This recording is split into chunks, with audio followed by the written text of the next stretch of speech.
Cette capsule est une présentation d'Horizon Mobile et de TELUS, ligne téléphonique d'affaires à 25 $ par mois. 1-844-685-4856.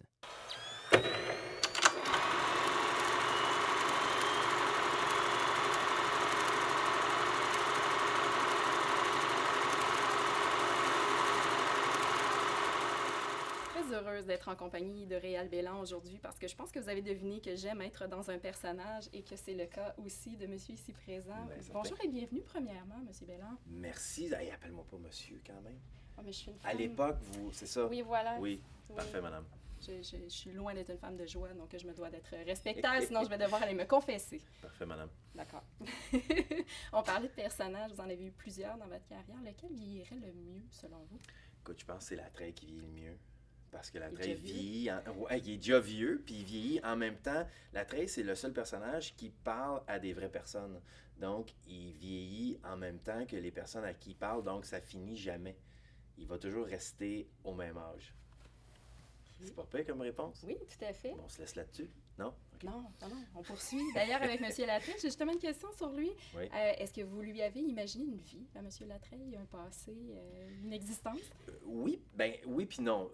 Parce que quand j'appelle en quelque part, les gens me prennent, mettons, pour le gars qui pose les tapis ou qui fait l'asphalte. Fait que je deviens le gars qui fait l'asphalte.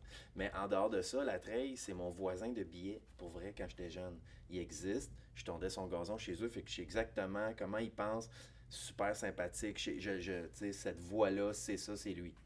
Ah, ouais, il existe. On le salue d'abord. Bonjour, M. Latreille. Mais il est décédé. Ah, OK. Bon, on le salue peut-être à l'époque, là. Ah, oui. Ouais. Quelle année, votre époque?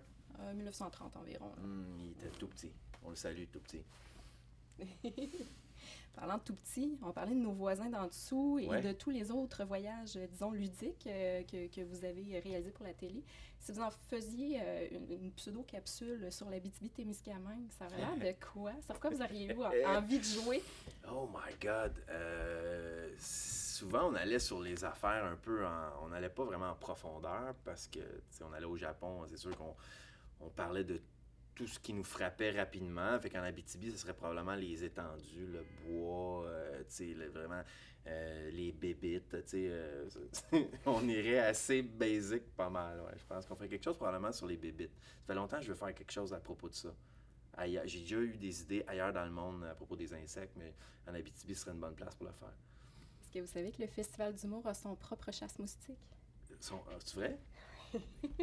Attends une minute, là. Ils vendent du chasse-moustique? Ils vont vous en donner. C'est vrai? Oui.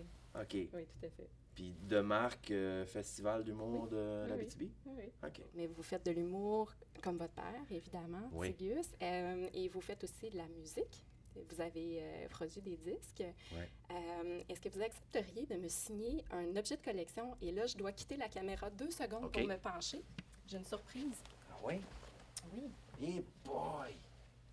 Ben oui. C'est le premier disque de mon père.